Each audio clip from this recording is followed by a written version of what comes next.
What's going on, everybody? We are actually, if you're noticing, some things are the same. I still got my usual cigar, but our surroundings are a little different. We're actually at one of our favorite places to hang out here at a cigar bar. We made some unbelievable decisions in this cigar bar. Sometimes, like literally last night, I call this our second office. But there's some really cool stuff going on here tonight. I'm just going to flip this over for a second. And as you all know, we're part of a reality TV now, and we're being recorded. So everyone here on webinar, in essence, you're being recorded. Here we have Robbie. Robbie, say hi.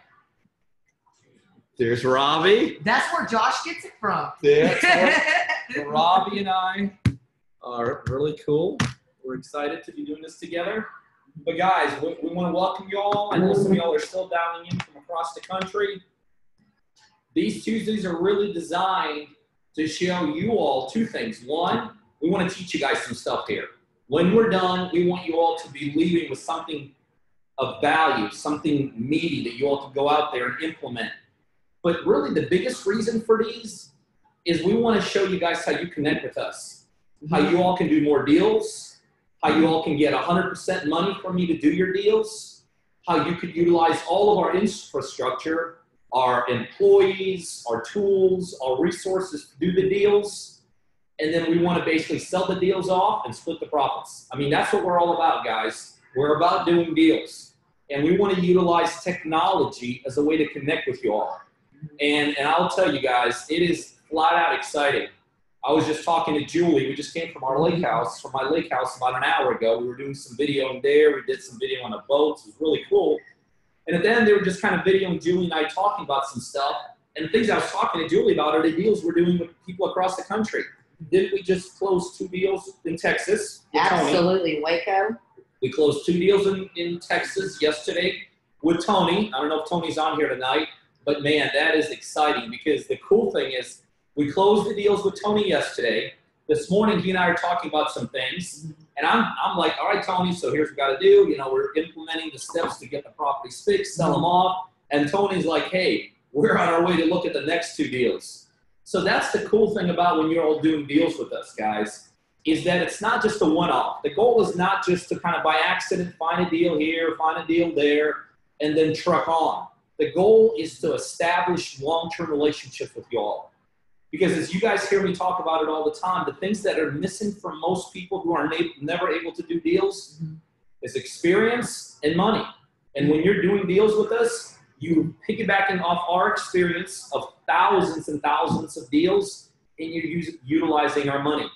So I want to tell you one thing. Right now on your screen, everyone should see a link to schedule a no link. See, this is what happens when you do things live. You realize, so how is there a way from the connect? I'll have it in here in a little bit. Okay, so what we want you all to do as you're listening to this, and when we're done for sure, is to get in our world. The first thing we want to do, we want to talk to you guys. We just really want to learn a little bit about yourselves. We want to find out, you know, what we could do to help you. We want to show you all how you can get more into our world. So we want you, everyone listening tonight that wants to do a deal, that wants to make money, is go to www.calljuliemuse.com. You can go to our other website, coachingbypeter.com, and all you're doing is you're filling out forms there, and then either myself, Julie, or one of our assistants will call you. We'll tell you how to do that. I do want to give a shout out to the people on tonight because what you've done by just being here tonight is you've taken the first step in making your life more successful. So Adrian, hey, Bob, Daria, Desiree, Ed, Rashad, Jeffrey, George, Greg, Jamari, I love your Facebook Live video, Driving for Dollars today. That was wonderful. John Belden, as always, I appreciate you being on.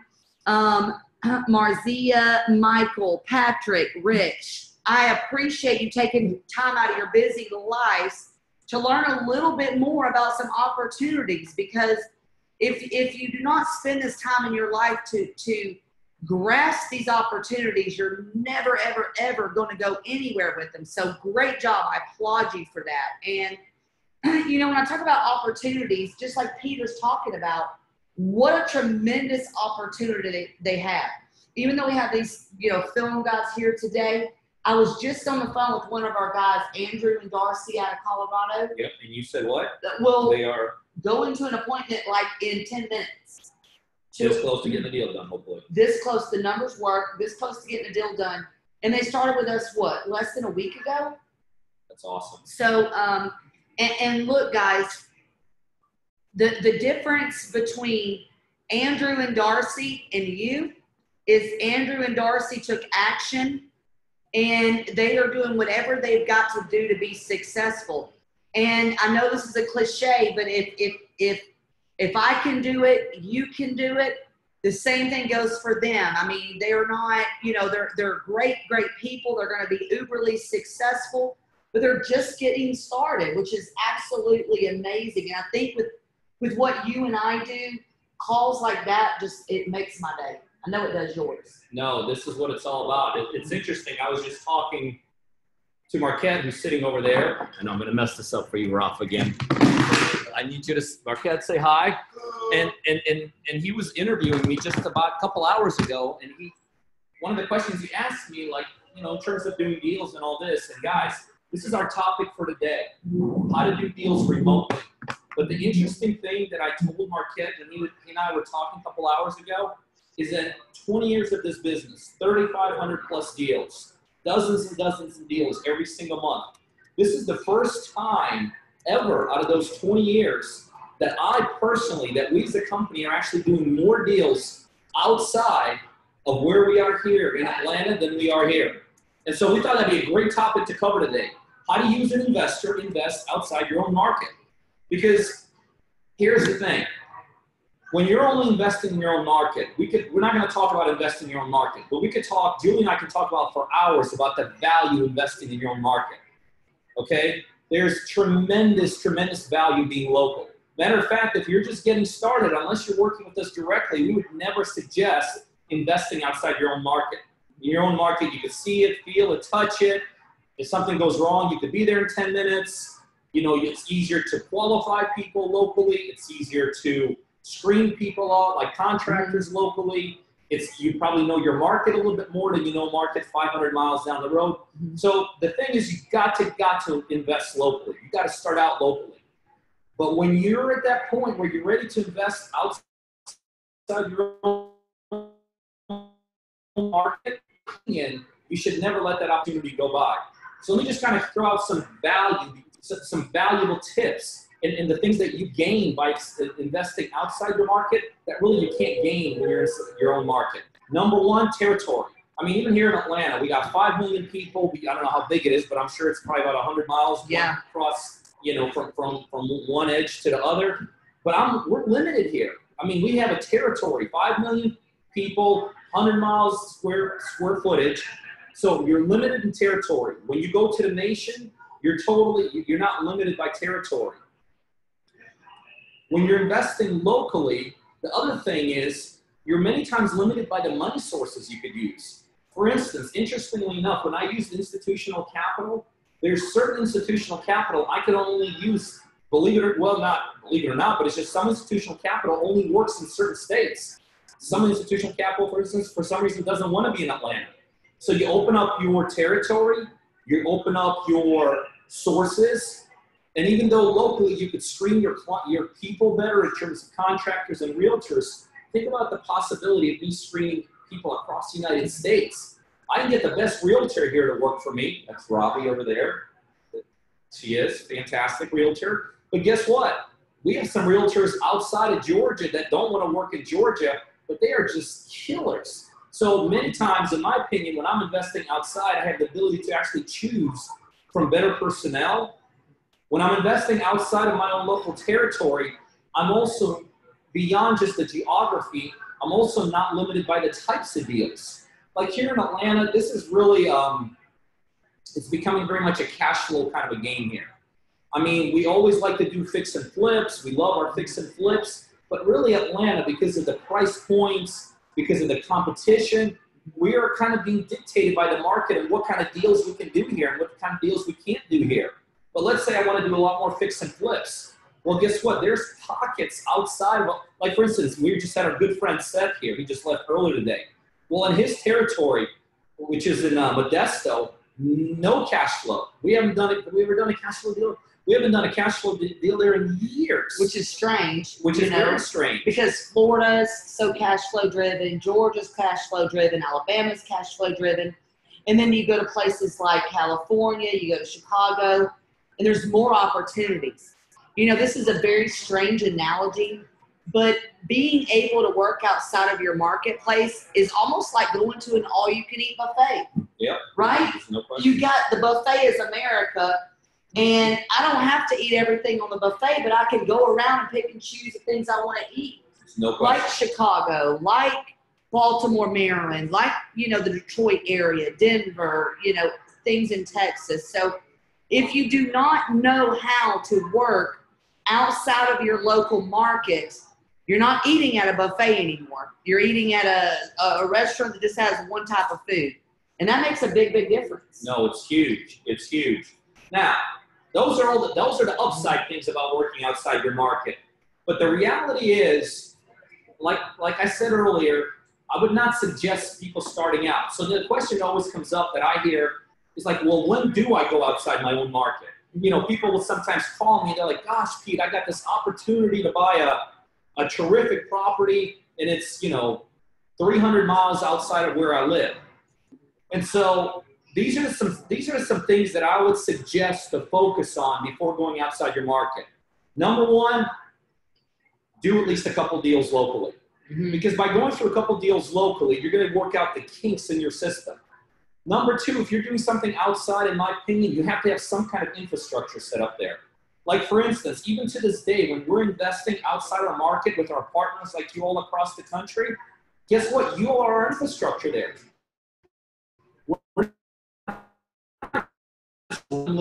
like Chicago or Michigan, and we've done deals in all those places, and just like finding a one-off deal.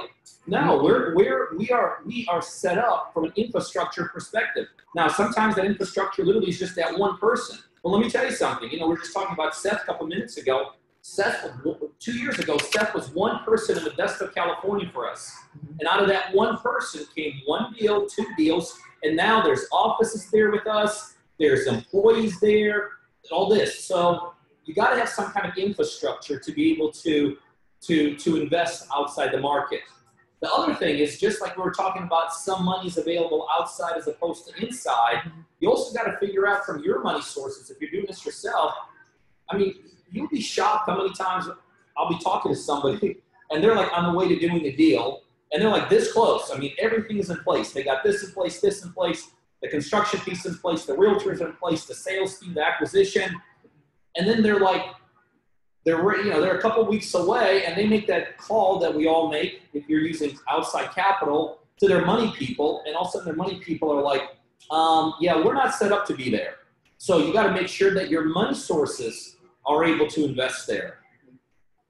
Beyond your money sources being able to invest there, the other thing that you need to discuss with your money people, and I would say this has to be done pretty much immediately, is you got to figure out, will they even let you borrow money outside there?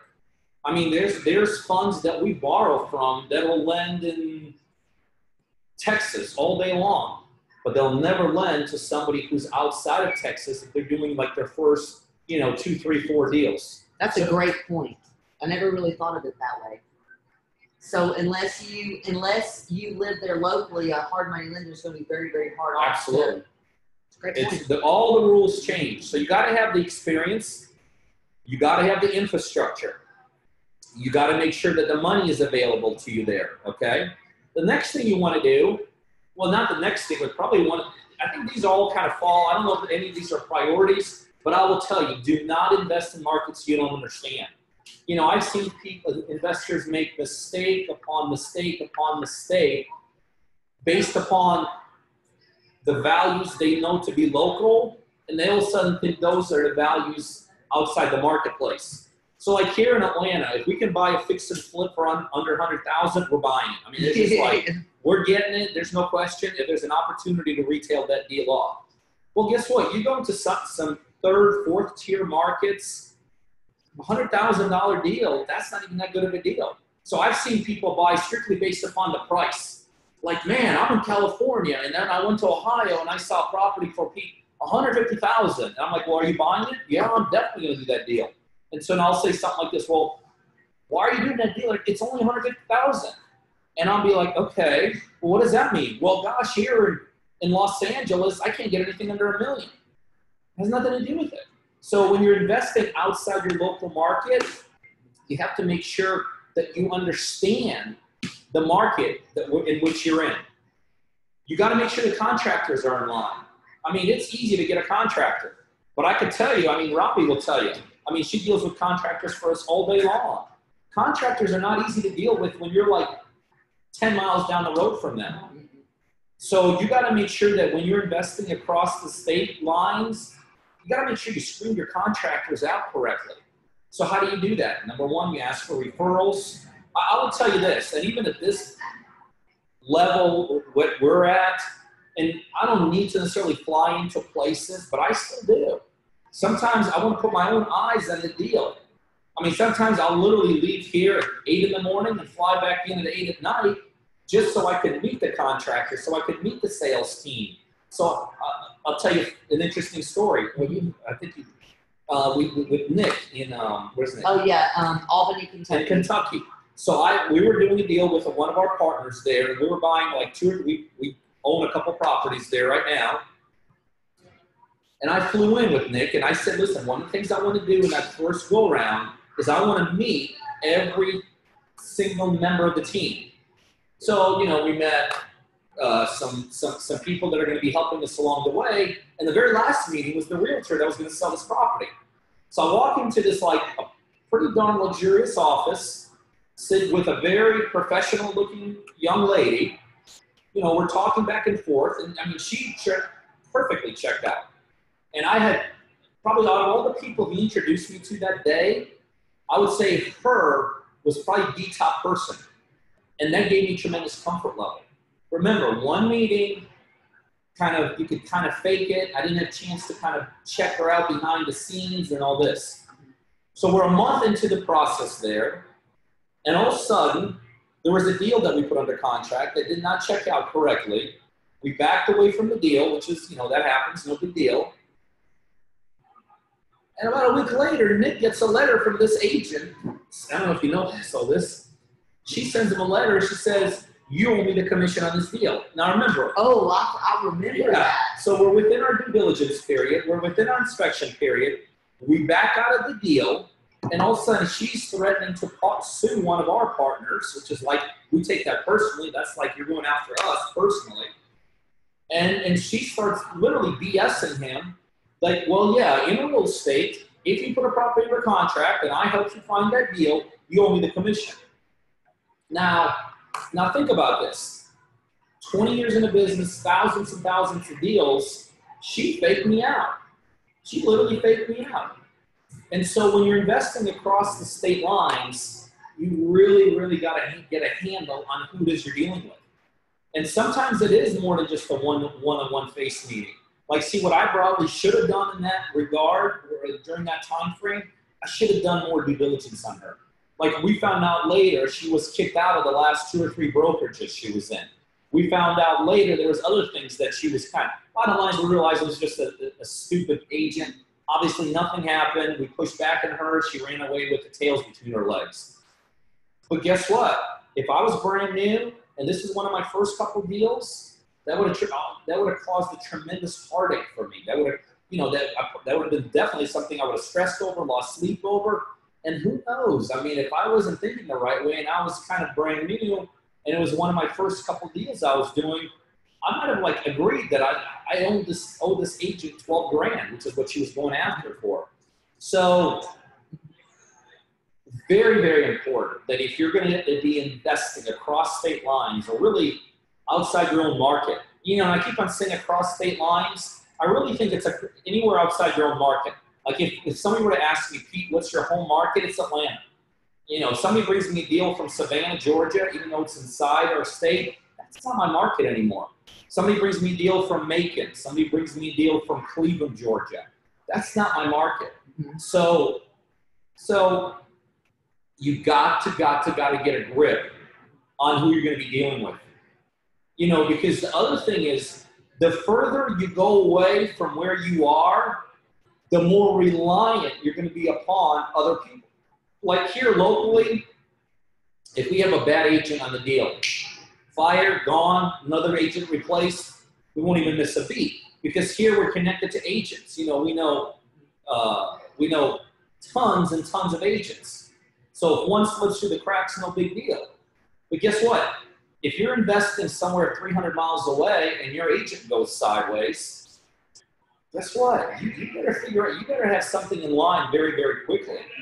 What if a contractor goes awry? You know, here, we've had issues with contractors. We still have issues with contractors to this day. But guess what? Here we have a tighter grip on them. Here, because we're doing multiple deals with them, we have a lot more leverage on them. And here we have other contractors. So even if it's not a contractor's fault, let's say somebody gets sick or somebody can't show up to work for a couple months, you know? Well, guess what? Boom, somebody else steps in, no big deal, we got it covered. In a different market. So the other thing I suggest is that when you're working in different markets, don't just have your frontline people. You know, we don't have just frontline, we have frontline people here, but we have second tier people, third tier people, and stuff like that. Mm-hmm. You know, and I'll tell you, I think you need to have that all the way across the board. One of the biggest mistakes I see people making when they're investing outside of their own market is they trust people too much. Because look, you see a deal, it's far away, it looks great, not really sure about it, but the numbers seem good. So you may call a realtor there, right? And that realtor may tell you, remember, that realtor is looking at you as a potential client at that point.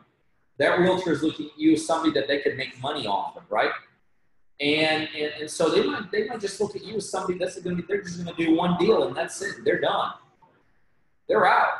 They're like, well, I can make a quick 5-6 grand off this client. And I'm done. So many times they treat us as investors who are investing across the nation. They don't treat us the way they really should treat us as long-term players with as much integrity and honesty. And maybe they're screwing everybody locally too. So you want to have second, maybe even third tier people to check upon when you're doing this stuff.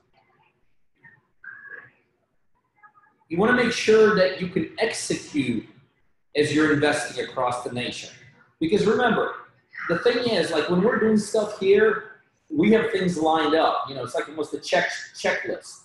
You know, you got to have this done, this done, this done, this done. And a lot of times we're able to execute on that checklist because we have boots locally here. You know, we might have an inspector that shows up. One of us may show up. You know, so we're able to catch problems. Mm-hmm. Well, think about it. If you're just so reliant upon one contractor, let's say that contractor starts going sideways on you. How in the world would you ever know that that's going on? You know, they might be just feeding you a bunch of BS lines like, you know, hey, bad weather, or I got this issue. Or in reality, they're out there and they're doing the guy's house next door to you. So you want to have systems in place when you're investing outside your own market that allows you to know if you're doing stuff. Here. No, give me a real. Am I missing anything when we're talking about that kind of stuff? Yeah, I don't, you know, what you really, you know, the biggest thing for me is the boots on the ground, okay? So when we're doing deals outside of our marketplace, you know, it's good to be able to call the local partners and say, okay, the roof was scheduled to be done today. The electrical work was scheduled to be done today. All of these things are scheduled to be done today. And it's important you have someone there checking to actually make sure that it gets done. Another thing that's really important is we don't really talk about this when it comes to doing things outside the marketplace, but the financials. Making sure your contractors get paid on time. Making sure that you know, they have all the materials that they need. There's nothing worse than, you know, hiring, you know, a contractor outside of your marketplace to go do work on one of your properties and then you pay them late. that's a good way to make sure your job doesn't rise to the top. So, whenever you're working with us, not only do we handle, all the financials as far as, you're putting the money in to buy it, you're putting the money in to fix it, but the work it takes to get the contractors paid on time, I don't know that there's a monetary value on that. Because a lot of you out there are not at a point to where you have an office staff that can take care of these things, but we do. And we use them to help them close deals, which is extraordinary and very, very helpful, because our contractors, our jobs mean a lot to us. Getting them paid on time is super important, especially whenever you're building a business. Because if you're building a business in a different marketplace and you get known as the guy that's, never pays on time, you're going to get crappy work and you're not going to get somebody to show up. That's often very much overlooked. The other thing that I always encourage people when they're investing in different markets is you don't want to deviate too much from price points. So for instance, let's say you're a Michigan guy and you're investing in Detroit, which is a great town, but let's face it, you might be in the pocket that you're spending an average $30,000 to $40,000 on a property. I would not encourage, if your average purchase right now is $30,000 to $40,000, I would encourage going to downtown Los Angeles and buying your next property at $1.5 million. It's not only because you might not be able to afford it, because you may be able to afford it. Well, let me tell you something. There's a big difference between doing deals that are $30,000 to $50,000 deals as opposed to doing deals that are $1.5 million. For instance, the $30,000 client doesn't want the same finishes as a $1.5 million client. The $30,000 realtor thinks very differently than a $1.5 million realtor. The $30,000 property, here in Atlanta, we're doing, how much is that Springdale? 150,000? We'll sell that within 60 days, 90 days. Well, guess what? If you're in a market and you're spending $1.5 million and $3 million, I guarantee you those things aren't selling in 60 days. So you have to adjust your thinking. You have to adjust your thinking along the way. Totally different. Oh. We wanted to bring in Robbie because I think she'll give you some good insight. She's well, an example of that is one that Elaine just listed. We have a great agent, and Pete gave us this lead. James and James, both of investors are named James, and they bought Brookview, but they're used to doing $150,000 flips, and they bought a $400,000 flip that they said could be like an $800,000 flip. They are now in foreclosure in their second month because it has not sold. Their finishings were not correct. Their finishings were for $150,000 flip. So they're in a little bit of trouble. And it's hard to correct that. It's hard to correct, and it's not going well, and we may not make $1. Elaine may not make $1 as agents. So that's just kind of the reality of getting out of your comfort zone. It's okay to go up stair step, but it's not okay to go, if you're 150, all of a sudden to a 400. There was a 200. There was a 250. There was a 300. There was a 350. Stair step it a little bit and learn the finishings required for that flip. Well, here's the other thing. If somebody called you, even in Atlanta, right?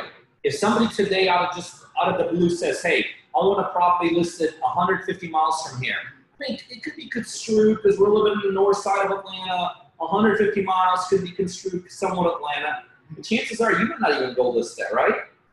If it's too far out of my comfort zone, I don't know. I might not know the market. See, she's an Atlanta agent. Could come up in Atlanta search. Somebody from California might buy a property 150 miles away from her. She might jump on it just because she's like, well, yeah, I'll take that listing, right? But that's not in her market. Even though we're within Atlanta, she understands where we are 100 times better than she understands there. So when you're investing outside of your own marketplace, you can really get screwed up by getting the wrong people in line. I mean, you go to realtor.com, pull up Los Angeles, or pull up Atlanta, and Robbie will show up, and so will an agent from 150 miles down the road will show up. And guess what? They're different kind of agents. We just almost What's a couple of the properties that Ivan sold for us? Macon? No, it wasn't even Macon. It was within Atlanta. Like he Stone sold Mountain. Stone Mountain. I mean, Yeah, I mean that whole that's area. totally driving distance from here. But even within our environment here, we changed agents, we changed contractors. I mean, remember Max fixed that property? Where was that property? La Vista. In La Vista. So we were only about 40 minutes away from here, but we used a totally different contractor. So if you're outside the marketplace, you may get a greedy contractor that says, sure, I'll fix that property. And all of a sudden, most of their work is here, your property's here, they don't have the infrastructure to handle it, and you get caught in a crossfire, and all of a sudden, so a lot of things you got to really, really think about when you're investing across the state. But guys, listen, we have the answer for you. This is what it's all about. Absolutely. We want to do deals with you. Oh, go ahead. But if it's your flip, you need to be there. I think that's one thing that James and James got themselves in trouble with. They trusted the contractor too much. They did not oversee their project, and things went in $800,000 neighborhood from a $400,000 buy that really should have been an $150,000 flip. They went to Lowe's. You cannot go to Lowe's on a $800,000 house. No. You cannot. And that is why they're in foreclosure. Their finishings are not pristine. You must do what the market requires in the neighborhood that you're in. And if you're going to get yourself in trouble, just stay where you're comfortable and move up gradually. Just gradually, and learn those finishings, learn what they require, and go in, get a realtor that will take you in. If everyone's looking at yours, you need to go into everything that is there in that neighborhood so that you know the finishings that you are going to require in that price point. And then make sure you can accommodate it financially, because a $400,000 flip sounded great, but it was falling freaking apart. And the contractor rode off into a rainbow with their money. Still stuck $150,000 property we can't sell, and we're in foreclosure 2 months. So just so you know. I mean, another crazy thing is people think the higher price the property, the more profits there is to make. But look, like potentially it should be. Like that house we're going to do in Conyers that's 5,000 square feet. If I was off by a minuscule, we're not talking $1,000 fix. Because I mean, we're doing flips and things, and things come up, right? Yeah. When things come up on houses like that, woo! We are very comfortable in the 1,200 to 1,600 square foot range. And Frank, we don't do just flips. We do a ton of wholesaling.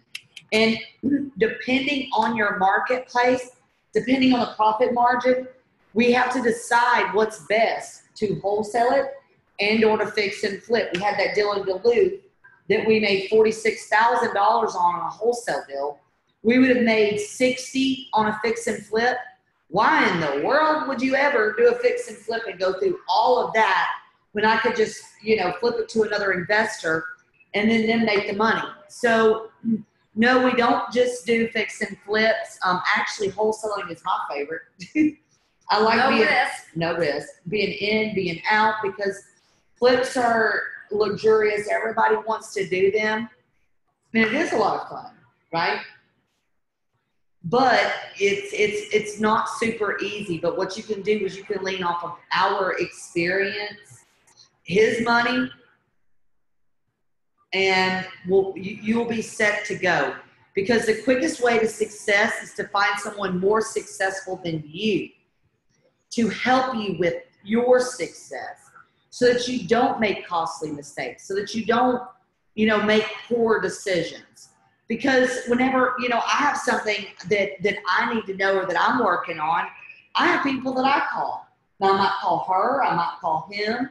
So those are things that we do for people that we work with, on a day-to-day basis. So, I mean, Peter, how do they get in touch with us on? Well, guys, so remember, if you want to learn how to do a deal, if you want to use our infrastructure to help you execute the deal, if you want to use my money to help you close and fix the deal with, then you need to get a hold of us. And 2 ways to do it. One is go to, I don't want to do your website. My name, calljuliemuse.com. Calljuliemuse.com. fill out the form. It's a scheduling form, and either myself, Julie, or one of our assistants will call you, or just call us directly. We'd love to give you the opportunity to partner with us. I'll also give Robbie's team a plug here. You know, Robbie runs our retail team here, and we're always looking for good agents on our retail side. You know, we want to work with agents that already have some experience out in the marketplace. There's tremendous benefit of being part of Robbie's team. We provide some leads along the way. We provide back-end support. We have a whole building, an office building. We provide training. We provide admin help. We provide help with the paperwork. So we have agents that are just absolutely doing fantastic. So if you want to interview to come into Robbie's team, call Robbie directly or shoot her a text at 770-366-0662. And if you understand investors and investor grade property, you're hired. I love it. Well, and that's a big benefit of being on Robbie's team That's is that right. you also, not only do you get the benefit of working for a tremendous retail lead, but Robbie understands the investment game. Robbie and I have been investing for 20 years. So that whole team, there's income streams that we set up for our agents. They give you the ability to benefit by working with an investor like us. We provide money if you want to do deals. Some of our agents actually do deals. So you could actually progress not only as a retail agent, but you'll also progress on the investing side. So if you're interested in interviewing with Robbie, give her a call at 770-366-0662 or shoot her a text. And, you know, but we do want you to have some experience. That's one thing. That's one of our requirements when we start out. 1 to 2 years. 1 to 2 years. That's their perfect kind of scenario.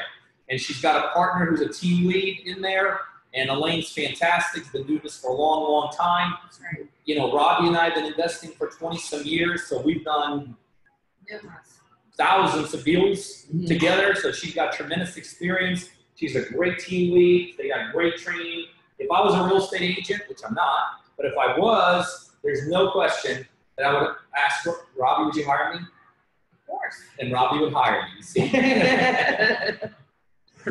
All right, guys. Well, if there's any, I don't know if through the system we can even get questions today. We've had some, and I've answered them along the way. But, you know, guys, just visit us, give us a call. We want to develop relationships with you, and we want to be doing deals in your marketplace. And we look forward to hearing from you because. Have you done your driving for dollars thing? What, driving for dollars? Someone commented about your driving for dollars on a bike. You can also buy it for dollars. Yeah, Miss Ann. Yes. Miss Ann works with, you know, Peter and I, and she's actually, you know, really into health and doing all those things. So she was actually biking for dollars. But we don't just teach you fix and flips. We start you from the very, very beginning. I'm going to show you the absolute basics. And look, guys, this is not some internet-based program. Anybody that I work with has my cell phone number. And when they have an issue, I don't want them to wait to a certain time in a day to give me a call. I want them to call me immediately. So this is a relationship building, you know, partnership.